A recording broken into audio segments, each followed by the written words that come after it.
welcome. We have an amazing lineup of folks that are here to share with you today, and I don't want to take any more of their time than possible, so if you would please silence your cell phones as a courtesy to our speakers today, and then we'll jump right into it. Joining us today, Pat Fitzgerald is the president of the National Cowboy Museum. He has more than 37 years' experience in various industries, including Apple iTunes, Walt Disney Studios, Citibank, Campbell Soup, just to name a few. He has an exceptional track record for innovation, execution, and success in whatever he sets his eye to. He has served as a special advisor to cabinet member of the governor of Oklahoma for innovation, entrepreneurship, and entertainment for the state of Oklahoma, and remains active in several companies at a board level, as well as serves as a mentor, coach, and advisor for others. Bob Miller is an accomplished global operations and engineering executive with over 30 years' experience building world-class end-to-end chain and manufacturing solutions.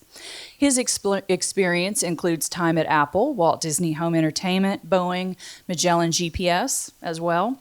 Currently, he is leading initiatives at the museum as the Imagineer to bring immersive and interactive elements to the museum in order to complement our fine art and artifacts collections with technology that appeals to all generations. We're halfway there. Mickey Fuller has spent 15 years in management positions for commercial construction firms in Tulsa, Stillwater, and Oklahoma City. His career pathway transitioned to OSU OKC, where he held the title of Senior Director of Construction and Maintenance for 8 years.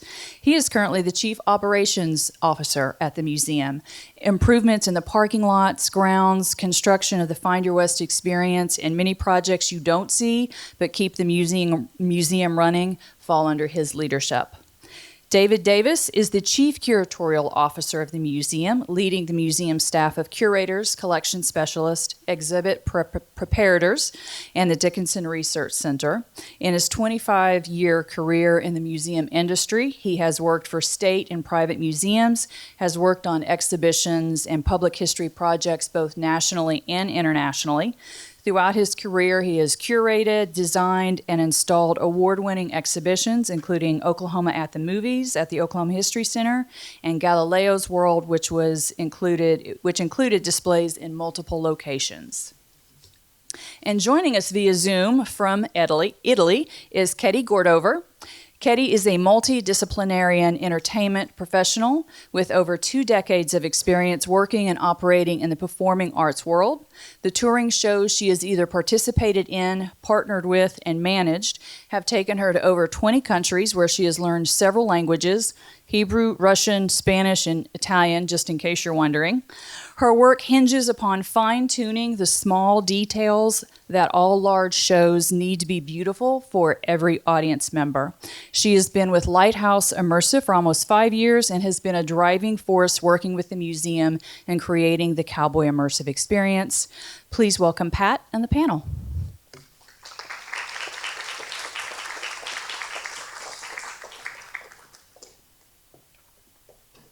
Well, howdy and good afternoon.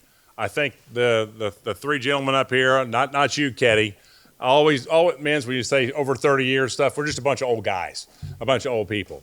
Now not Ketty, though. She's the young one that's getting things done. Thank you for having us, and this is again a love of us to be able to tell stories. And again, my background has been storytelling. So the one thing that I did when I came here, when they hired me, and they hired me versus some others because of my desire to tell stories in a little different way. If most of you know, museums today are challenged. They're challenged because the people that come to museums are aging out. The new younger generations don't come to museums, and they don't. But we want them to. We want them to hear the stories. We want them to know the history. We want them to know those things that we think that really are important to all of us. The other thing that's really important about this museum is most museums can only talk about the past. This museum, all 4 of the core stories that we tell, cowboy, rodeo, ranching, and Native American, are alive and thriving today. So that means we must also tell the past, but we also make sure we got to bring it to the present. And that's the one thing that we're working on. You're seeing a lot of things in this museum is to bring it to the present. But also taking these things like an immersive journey is another way to tell a story. Does that mean we're moving away from art and artifacts? Absolutely not. This museum is going to be the cornerstone of this, is going to be the art and artifact. However, there are other ways to tell stories that will be engaging to bring new generations and get them in here to be able to see the things that we all think are important for everybody to see and hear. So that's the reason that I'm excited about this. You're going to see some things. You're going to hear some things from this phenomenal group of people that have really made this a reality. So with that, I'll kick this over to Bob Miller, and I'll let you kick this thing off. Thanks, everybody. We're really excited about showing this to you today and giving you a little of the behind the scenes information. Just so you know, anybody that has time, kind of right at the end, we're actually going to walk you over to the theater and show you the current state. We're going to show you some images. I'm not going to show you much of the show yet because that's still undercover, but you'll get a feel for what it looks like. So you'll be the first people outside of the museum staff and the Lighthouse staff to have seen it. So wouldn't be an engineering and operations and curatorial presentation without a couple of PowerPoint slides, so we won't bore you guys too much. So you go to the first slide. I wanted to tell you guys just a little bit about what we've created. It's an immersive journey about the cowboy. So these are the chapters. It starts with the grandeur of the West, goes through the origins of work, and then the international and culture parts of the cowboy, things like the silver screen. So there's 8 chapters that you'll go through as we go through that. Starts in the mid-1800s, comes through to modern times, and then throughout the show, this isn't exact, but this is an idea of there's peaks and valleys in emotion as you go through the show. So you'll start out with a mellow tour over the western United States, and then boom, you're in a thunderstorm. So a lot of peaks and valleys in that, which is things that we've learned from Ketty on how to make an immersive show work. We've also been very lucky in that our board members have contributed a lot of music, right? So Monty Carroll Montgomery, who's on our board, actually wrote a lot of original music for this production. And I believe she may even come out with a CD full of music related to the production. So, and then Pat just came back from California, where Tom Selleck narrated the show. So we've got some amazing talent. So next slide. So this is just kind of shows you all the things we've been managing: the images, the music, the narrator, the lyrics, the intensity. All that stuff has to be coordinated in kind of a dance so that it all plays well together. And that's what we're working on now. And then as we get to see the whole show for the first time this week, the actual gallery becomes our edit bay. So as Pat says, when they made movies, they tweaked movies in the edit bay. We don't have that luxury here. The only way you can see this is in our theater because it was built specifically for our theater. So they'll actually be doing that tweaking over the next month in that area. Next slide. And then Pat told me I had to be nice to Mickey, so we had to include something about the theater and the construction. This is kind of the layout. So this is a projection of how everything will work. There'll be projections on the walls. Through the openings, there's curtains that have the gray color. We'll actually project on those as well. The seating that will be in there eventually will be gray, so we'll project on that. And then on the floor. So it's something not quite short of a miracle of all the work that they did in there and how well it turned out. It looks like it was built for this. So that's it, and then we'll pull Ketty up and we'll start our conversation here. For everybody, you guys have probably seen Ketty around if you've been working here. She was with us in the West Hallway and multiple other projects. Won't you tell us a little bit about what you do with Lighthouse, and if you can, what are some of the challenges you saw in coordinating all this between Europe and Las Vegas and Canada and the US? So. Yes. Thank you, Bob, and hello, everyone. I'm sorry I couldn't be there in person, and thank you for having me. I'm usually in the States, in Las Vegas, but I'm currently at the theater in Rome, where we're about to open Immersive Disney next month. But I'll be back at the Cowboy Museum next month for our Cowboy opening, which is extremely important. And to add to what Pat and Bob were saying earlier, we are, as Lighthouse, extremely proud and happy to collaborate with the National Cowboy Museum. It has been more than a almost 3 years long relationship, I would say now. And we've learned so much throughout this process. Definitely foreigners like myself and other people coming from, production and show business that usually don't know as much as we got to discover thanks to the amazing team with the Cowboy Museum and the curators and David and Erica here. Speaking about the construction of the gallery, Mickey, could not have done it without you. It is a miracle, Bob. So, what Mickey has done there. And now we currently have our amazing team with Lighthouse finishing the installation of the projectors, the audio, all the other special things we need to have within the immersive gallery. So my job with the company is a project director. I am in charge of all the projects we have within the company. Sometimes there are own shows like Immersive Van Gogh, which is our very first IP we started with during COVID and was extremely successful. And then we did additional artists such as Frida Kahlo, Klimt, Monet, and all the way to Disney, immersive Disney animation, collaborating with the Disney animation department for the past couple of years since we started running this show. And now we're also catering to custom-made projects such as the Cowboy Museum, and we now have an additional project in California with the city of Moreno Valley. So each project is very different. It's fascinating for me to get to learn so many different subjects. First of all, Disney, for example, which I, never knew as much as I know today. And Cowboy, which I keep saying I'm currently in my cowboy era because I keep, feeling it and learning more and more. And when you feel a part of it, that's essentially, I would say, what we want our audience to leave the immersive exhibit with, feeling that each and one of them is, in a way, also a cowboy. So it has been a fascinating process with the Cowboy Museum. As far as challenges, I would say, of course, remaining true to historical facts, which we could not have done without the museum and is extremely important, if not, the major subject of our exhibit, because unlike Van Gogh maybe or other artists that could be open to interpretation, to artistic interpretation, this one must remain historically true. And we definitely trust all the amazing curators and knowledgeable people that worked with us throughout this process. So it was vital, to have them. Otherwise, we could not have done it. So I think this is one of the challenges, Bob.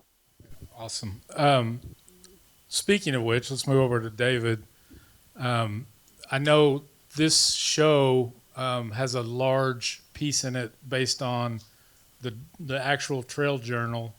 Can you tell us a little bit about that and how that led into some of the staying away from the myth versus the reality of the cowboy? Yeah. Can you guys hear me? Okay. So yeah, absolutely. What the greatest thing, and I consider, we have a vast collection of art and artifacts, as most of y'all know very well. We have one really important asset in our collection that not a lot of people know about, and it's a journal. It's a handwritten journal from 1868 of a cowboy who actually was on a cattle trail from central Texas up through Indian Territory to Kansas. And it was a formative time because it was right before Abilene became a railhead. So we have this asset, and now we're telling this kind of very generalized story that we know we want to travel outbound. And so, how can you tell the story without having some primary sources, right? I mean, that's the way we try to do all of our exhibits anyway. But this was the perfect opportunity. So this journal has actually been worked on before. So it's been transcribed and published. As a matter of fact, you can buy a copy from our gift shop today, which is really cool. And I celebrate that fact because it's a really great read as well. But going back to your question, it was really important to be able to use something like that to show in the show not only how a trail drive would actually occur, but then to show off visually within the show the importance of a journal and that storytelling moving into today. And so you will see that visually within the animations and the movement of the story that you experience. Awesome. Let's jump over to Mickey here. Pat said I have to be nice, so I'll be nice. Now, Mickey, tell us a little bit about, you probably had the biggest physical challenges of all this, but what were the things that you had to overcome? And give us a little bit of description about all the work that you had to do just to make this possible. Well, one of the most important things is at the end of the day, it's about the customer coming in and the experience that they're going to get. It's the creativity from the guy on my left. It's the creativity from the team, on Ketty's team, on what they're wanting it to do, how they're wanting it to see. We were given a canvas that was not the easiest to work with. Tearing out ceilings sounds easy until you get in there and start doing it. You got HVAC you got to deal with. You got water pipes you got to deal with. How are we going to coordinate all that stuff?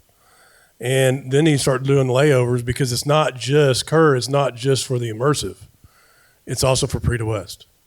So how do you make both of those two spaces, if you will, with a little bit different scope and mission? How do you overlap them? And trying to take what David's team for Pre to West needs for that show and Ketty's team needs for the 54 projectors that are hanging from the ceiling and the layouts of that and how you're going to lay out the track lighting to go for their art show, picking out the color of the walls, making a decision on the flooring. It's what was the next thing up. And then trying to do it in a way that we didn't lose time on the overall schedule of trying to be ready by November of this year. Like Katie said, this has been a 3-year process from everything that we've been able to do. And thankfully, we were able to use some of the lessons learned from Find Your West experience into this one.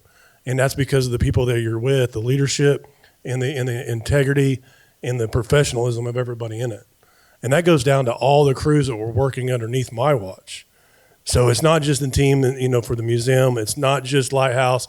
It's not just the curators, the Imagineers. It's the board. It's everybody encompassing for the one common goal of which we hope to achieve in the moment. With the size of the server room, how many BTUs it's going to deliver out, are we going to be able to keep people cool in the room? There's some things that we're still going to learn once this thing launches. And how we logistically go through those challenges, not just with here it is, but hey, through collaboration, through communication, and then the compromise of it, how do we all achieve that common goal? And that was the main focus that we had to do. There was a lot of easy discussions. There was a lot of tough discussions, but we all, at the end of the day, we're all unified in getting to the end result.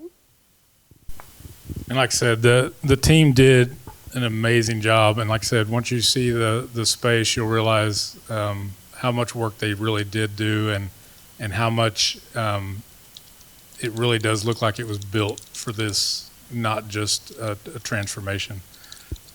Ketty, put you on the spot a little bit here. Can you tell us kind of what got you excited about this particular project and about telling the story of the Cowboy?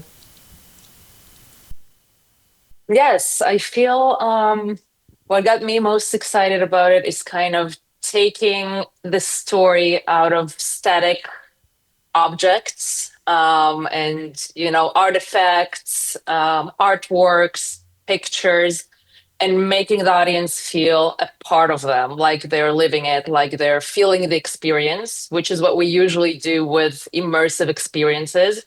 So as David mentioned earlier, we try to incorporate as many existing artifacts from the museum or artifacts they could get for us into the show. And you will see that some paintings, for example, that you can see within the museum in a static way, we have animated them and they'll start moving around you and moving with you. And we feel this brings an additional layer of experiencing the West in a different way that can only contribute to the rest of the museum and the rest of the artifacts that you're seeing as you're walking there.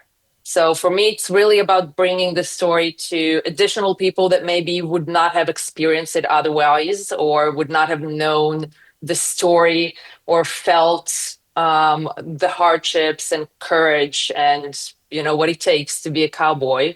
And I feel with the immersive arts, we can really help bring it to additional audiences that wouldn't experience it otherwise.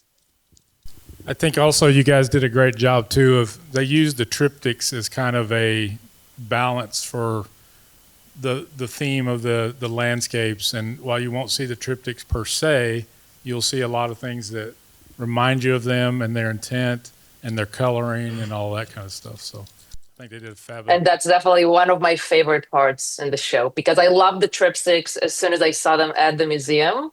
And then when we were able to work with them, and it was a whole process, because your team, Bob, had to, help us better scan them so we can actually include them into the show in high resolution. So it's a whole process and collaboration, as Mickey said, and a lot of details that are going into, bringing one artwork into an immersive room. Something that I think most people here at the Cowboy know, that Mickey's kind of our sheriff, right? He has all the security and everything. But his deputy for this project was actually David. So David was very much responsible for making sure we stayed on track with staying true to the story, staying true to the imagery. David, can you explain to us a little bit about how did you balance, the myth versus the legend and all that? That's an interesting point, because we do this every day in the museum, right? We talk about the difference. If you experience our galleries and you go into the Cowboy Gallery, then you go into the Western Performers Gallery, you see that juxtaposition. You see the difference between the real working cowboy of history, the real working cowboy of today, and then the pop culture cowboy, the mythical thing that we all love. And and as we move forward, I just have to say, you may have heard about our Heart and Soul project. We're going to go deeper into that. We're going to go bigger into all of that. But this immersive is a really important start here. And to me, like Ketty was saying, I think that this presentation is really a love letter to the museum. It represents the best of what this museum is, if you know the museum at heart. And so I think that all of you here that are really familiar with all of our galleries and our storytelling already, you're gonna see all the little Easter eggs and you're gonna appreciate them. Having said that, even our visitors, our guests that have not seen the museum are gonna be wowed by this detail, because through this experience, you're gonna see a lot of, you're gonna be surrounded by visuals, right? You're gonna be knocked out, but there was a lot of work into all of those details. I mean, my best memory of this project so far was working with the animators, with the CGI animators, where I literally got to sit down next to a computer with an artist, and they're looking at one little thing they're working on. So like I think of this one person she had it looks so realistic. It's unbelievable what this technology can do now, but it was just a person. And it was supposed to be a modern rancher cowboy. And so, what I was there to do was consult on, well, what should they look like? What should they be wearing? How should they be standing? I mean, those little questions like that. And it was really cool to just be able to sit there and say, well, no, they shouldn't be wearing Levi's. They should be wearing Wranglers. Let's make the boots, look a little more like this. This cowboy hat ain't quite right. One thing we went, a lot on was, what did the cowboy hats look like in the late 1860s, early 1870s versus modern cowboy hats? It's those little bitty details like that, but I mean, that's why I'm in the field that I'm in now. That was a lot of fun. Yeah, it was a hard job. David and I had to go to Italy and help out. So yeah, we took one for the team. Yeah, I didn't have a plane ticket for that one. Mickey. Yes. So I know Mickey did a lot more than just get the room ready for us, right? He participated in our creative meetings and actually had a lot of great input. One thing I know that you talked about a little bit during our meetings was the modern ranch and the modern cowboys, because that's, you've got some background in that. What were the kind of things that you were looking for as we were putting all this whole story together? When it started getting to the modern stuff, I've got boots and a hat on, but I will not say will say I'm not a cowboy. But when you grow up in small town Oklahoma, you drive the 2-lane highways, you see what a feedlot looks like. You see the trucks that these guys are driving day in and day out. I go hunting in the this time of year. I know what the farmers who drive that do the cattle. I know what the farmers that drive that do the wheat farms. So being able to take some of those experiences, as minute as those are, but they help tell an overall better story. And that was one of those deals I had to raise my hand and say, hey, I'm not the creative guy, but this doesn't look right, and it's on a gray road and it's got red dirt on the truck. Let's make that, let's make sure that's right. So those are just the little details, attention to details that I was able to do. But again, at the end of the day, it was everybody in that room, the many rooms that we were in, they all had a voice. It's not just the three of us and the caddy on the screen and Pat. There's so many people in this room and then not in this room that were able to have some sort of input in this deal, and everybody's input is going to create the experience that everybody will be able to enjoy. And by that, if that's the little piece that I was able to do, I'm good. And we really appreciated it too. So, another thing that we had to choreograph was working with the team in Italy, and that was a big part of Ketty's job. I mean, she's obviously there now. She had, and actually gave her an honorary desk in the Visione offices. So I don't know how your Italian's doing, but I'm sure it's pretty good. Working on it. Can you put on your Visione hat now, though, and kind of explain to us how you choreograph the movement of all this with the music and the narration and the imagery and all of that?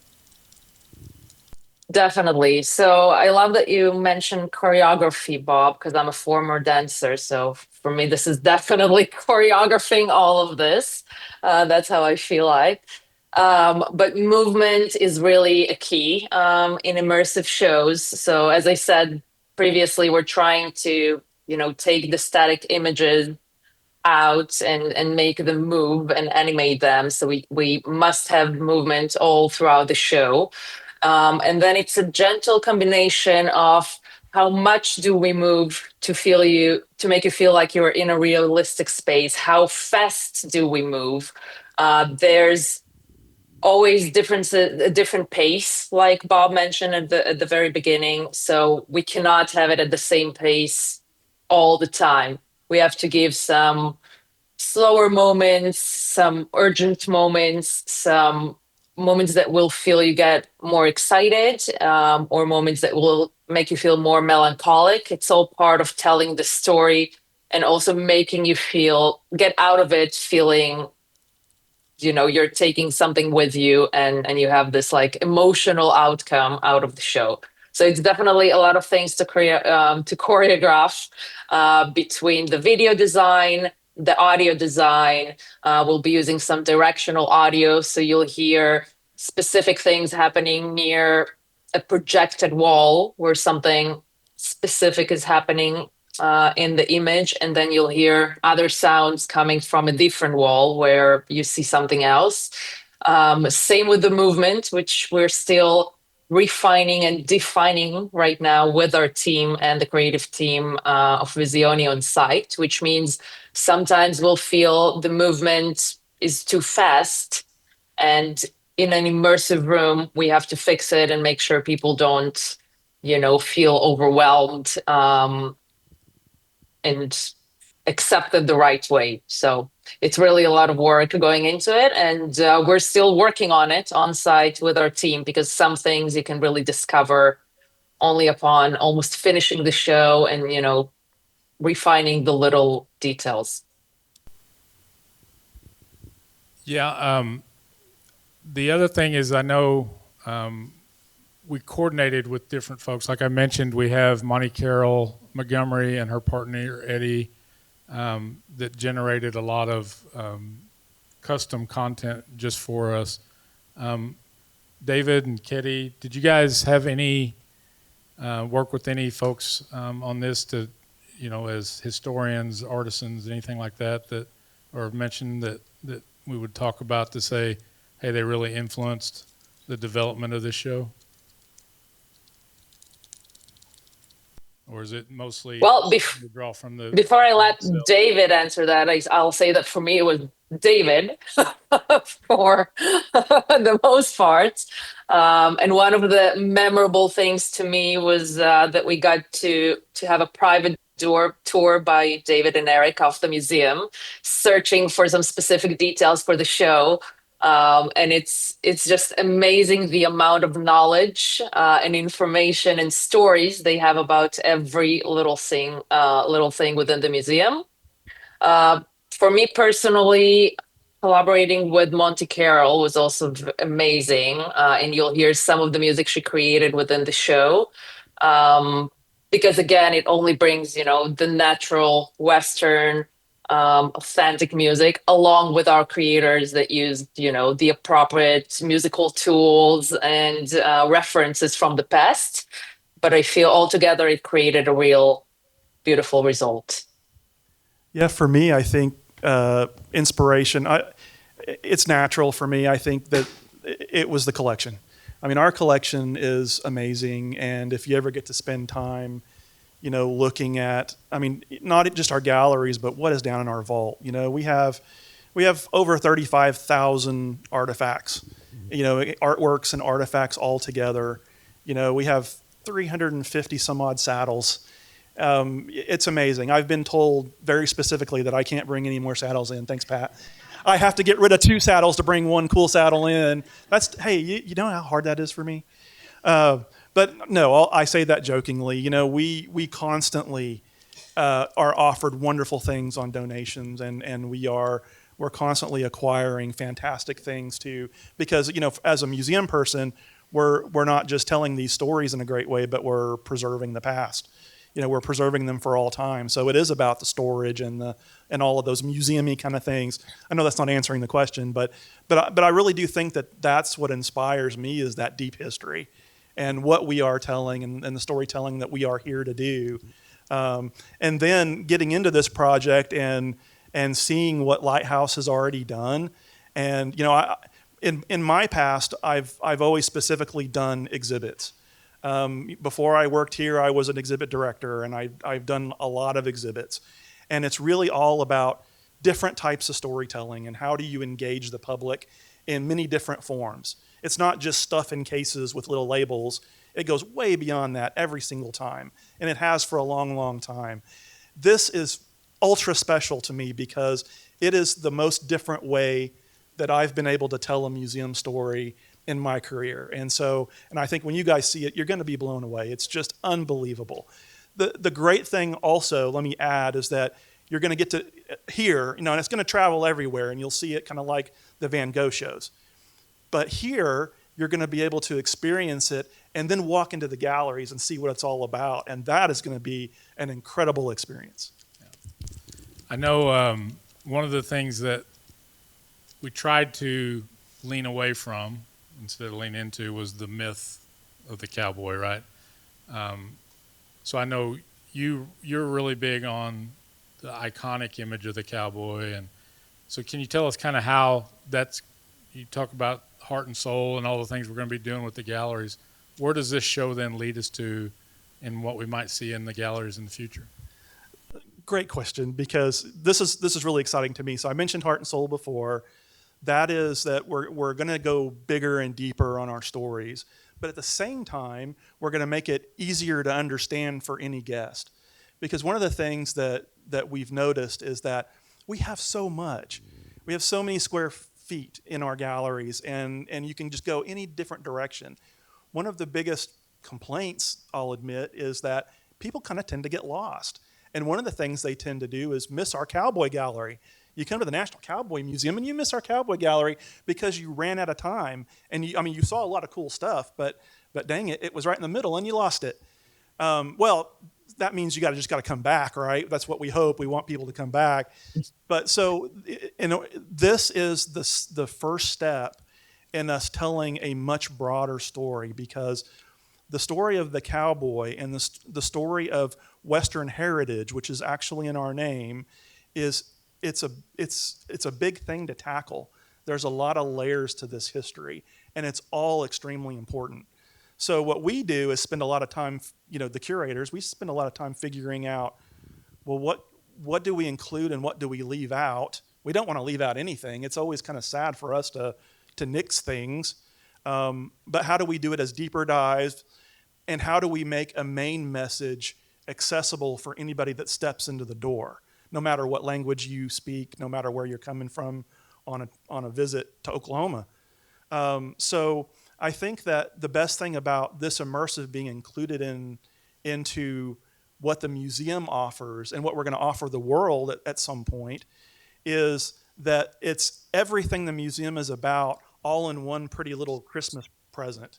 And so to go to your question, the pop culture, the mythical cowboy is just as important as the deep history of the working cowboy, which is just as important as, and you'll like this, Bob, because it's kind of it's like an algebraic equation.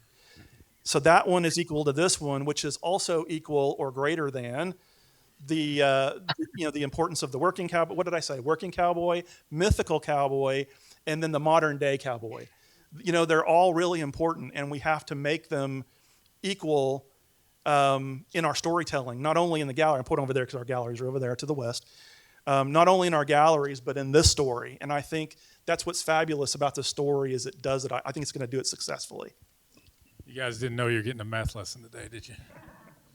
There will be a test. Let's bring Pat back up here real quick. I got a question for you. Yes. So one of the things I really wanted to ask you about is that, kind of how do you hope visitors will take this, and who do you hope this appeals to, and how do you think that this can help us grow as a community and as a museum? Wow. I think, again, telling stories in a different way are going to appeal to different people. The key for us is not to alienate our core people that like us already. So we want to make sure that we don't alienate that group. We want to enhance their experience as well. For those that don't know as much about cowboys or have never been to this museum at all, we hope they'll step foot in here now. We believe that they can, and they will. When Van Gogh came to Oklahoma City, they ran it for 5 weeks. In that 5 weeks, they did almost $4 million in 5 weeks. And that just shows you the rabid appeal for people who want to see content in a different way. And I'm not going to cite the other numbers, but they've done an amazing job around the world by sharing and doing something that now is becoming a new storytelling form. Immersive wasn't really a thing. Immersive was kind of a marketing word. This is the first people that have actually created a real immersive experience. Your floor, the wall, the ceiling, the sounds. This is also going to be the first place that they've ever done an immersive experience that truly is completely around. What they did with Van Gogh and other places they did it was a repeat. So it was a repeat image, right? Here, if I'm looking at the Grand Canyon and I'm looking that way and it's going that way, if I look behind me, I'm looking at the backside of the Grand Canyon. If I'm looking at the side. So I'm truly in a 360. So it's the first time that Visione has been able to do this kind of technology. And we'll be the first place to do that. So what I hope to happen is I hope that we get and we sprinkle the story of the cowboys into people who didn't think about cowboys because they also might become a cowboy. What is a cowboy, right? The definition of what is a cowboy. I have brother-in-laws that are cowboys. They run cattle. That's what they do for a living. And they're cowboys. I'm like what Mickey said earlier. I'm a wannabe cowboy. I grew up in the city. I have a hat. I have boots. And does that make me a cowboy? Probably not. But I've worked with them and I've seen them. But I aspire to be like them. And I love the mythical cowboy as well that David talked about, which was the mythical cowboy of the Rifleman and those kind of shows that we watched back when I was a kid, and John Wayne and all those things, and that mythical cowboy.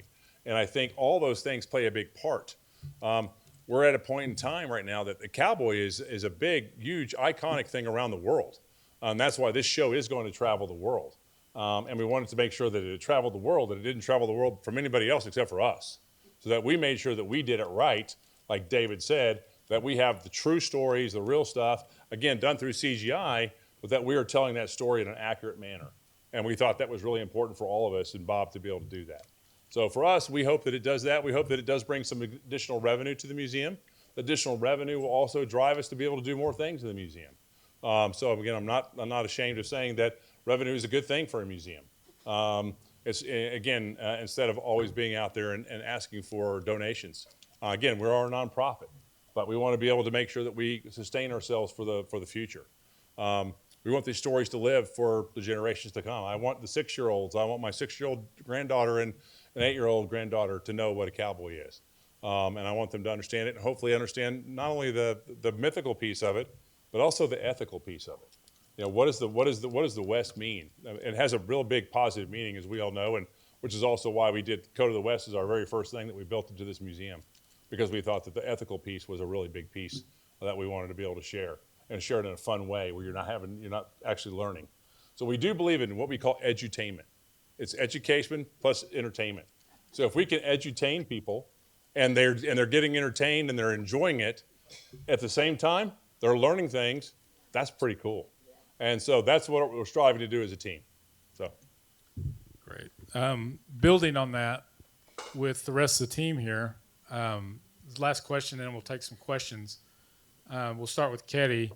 You know, kind of what kind of emotions and reflections do you envision folks taking out of this show? Right? How do you want them to feel when they leave? I will probably speak about my own feelings upon, watching what we currently have and the most recent version of the show we're working on. I feel it's both a respect. That's something I want the audience to feel: respect to the story, respect to the sources, to the history, to the hardships, and then maybe some wonder, both from the experience and the beauty of it all, and the beauty of the show, the landscapes, the West. I feel that I want them to kind of leave the show and keep thinking what makes them a cowboy, what's within, themselves, kind of relates them to the West. And I feel that's my own personal feeling that I'm leaving the show with. Awesome. David, Mickey, anything? Well, I'd say I want people to leave inspired. Yeah, like inspired to. It's really like any exhibit that we do here. I want people to be inspired to learn more, and then maybe inspired to, find a personal connection to the American West and what the cowboy is, whether it's the historical or the mythical or both. I think that's important. For me, the cowboy story is a foundational piece of this country, but also where it came from. And for today's generation, those younger than me, to be able to see that, acknowledge that, and strive for that. Everything's not information now. Everything's not, I put it in the microwave and it's ready to go. That there's a lot of hard work behind the scenes that have taken place since the early days, that continue to take place. And hopefully by that, when it's over, they have some sort of emotion and hopefully some drive to do a little bit more dive deeper into what actually a cowboy is and how they, in their own way, can be a cowboy. Yeah, and the only thing I would add to that is I really want everybody leaving this show thinking, you know what, it's a good day to be a cowboy, right? We want everybody to feel like they're a cowboy in whatever they do, whether they're a fireman, a policeman, military, a mom, a dad, school teacher. Everybody's got a little bit of cowboy in them, and hopefully everybody's got that work ethic and going forward. So we're going to open it up for questions for just a couple minutes, and then we continue answering questions in the gallery. So if anybody has any questions, we'll take them now.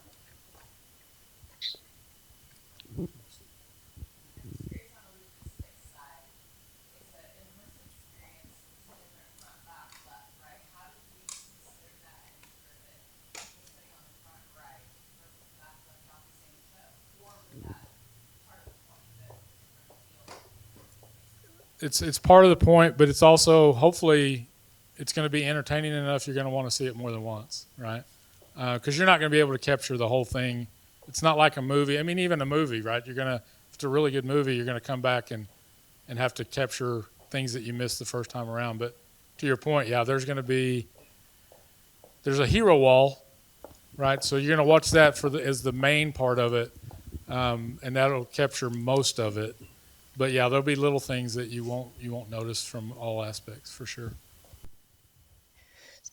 So I have been to several immersive experiences, Van Gogh and Monet, and I'm so excited that this is coming to our neck of the woods, if you will. I'm curious about access. Is it going to be included as the cost of admission? Is there going to be an additionally ticketed type of event?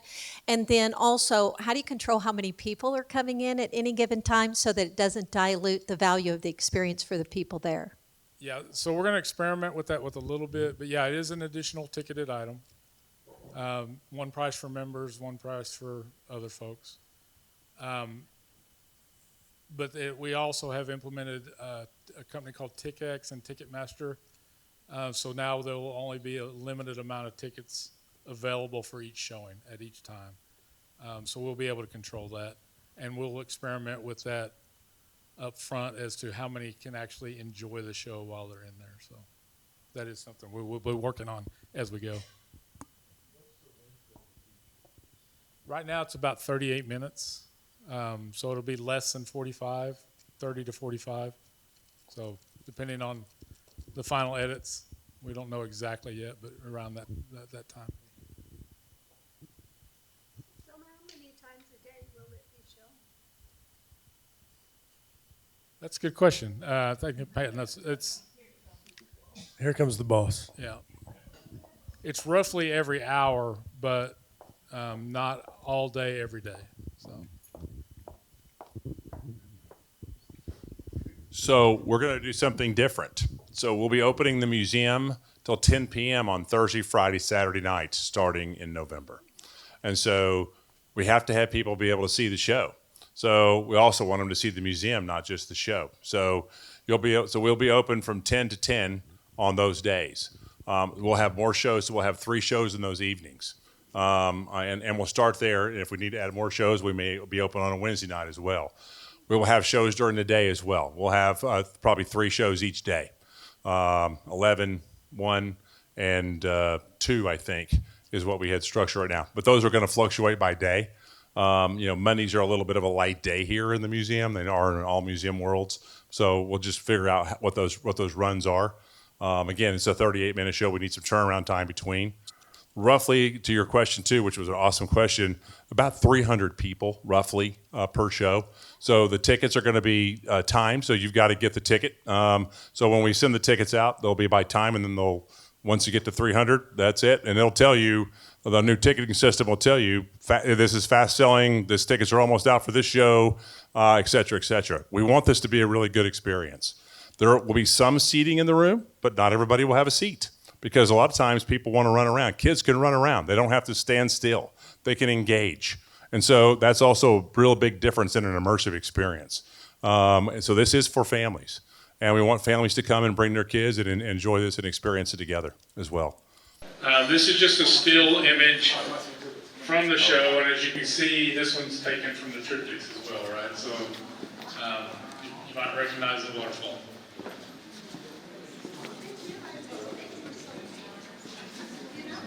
Yeah, this is, how many square feet is it, Mickey? 6,000 square feet. Yeah. Well, and as you walk around a little bit, you'll see, it's not a square room. You'll see images on every wall. In this case, this is a repeat image because this is static. But normally you won't see the repeat image. It'll be where you're looking for images. In this case, this is just a repeat image. Yeah, there are elements of the show where there is a little bit of repeat, but as Pat mentioned, the majority of the show you'll actually be traveling through space. The other thing you'll see here, they tried to incorporate wildlife that's appropriate for each of the different landscapes. So you'll see some of that throughout the different things as the show goes on. Yes, there's birds, and it's also directional. So if the bird is over here, you'll hear the sound over there. If there's something else, a different sound will be over there. So it's all directional sound. So everything in here, there's no sound at this one right now, but this is fully, it's got full sound through the whole thing.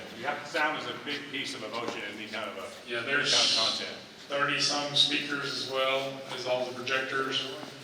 So you'll be immersed in the sound Exactly as right. well. How many cameras did you say? 54. 54. 54. Yeah. And they're all, I don't know, can you switch it to the test pattern?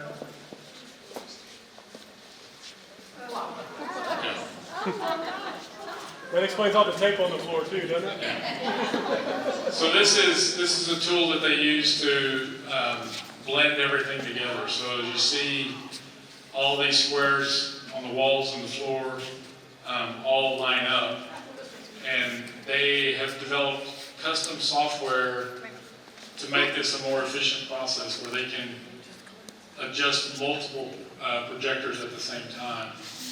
The off-the-shelf software just comes with, you gotta do one at a time.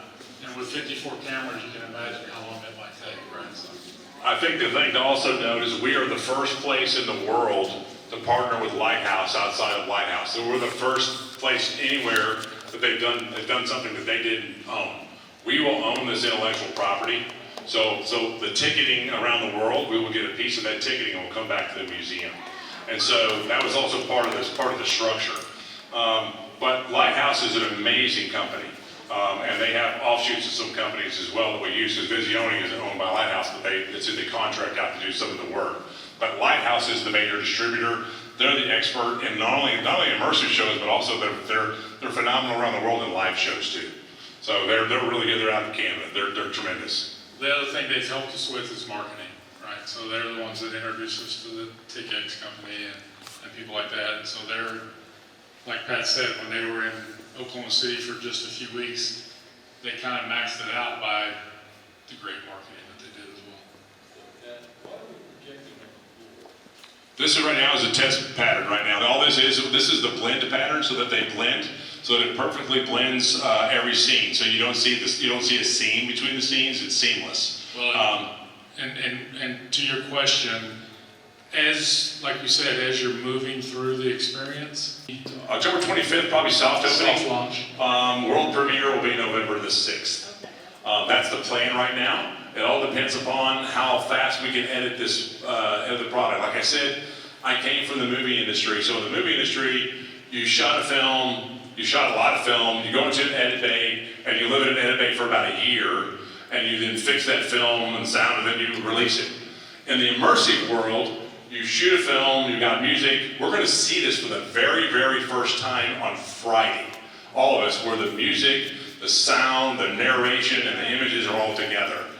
We have not seen this in an immersive experience either, so we will be critiquing it in here and then be changing it out from that point.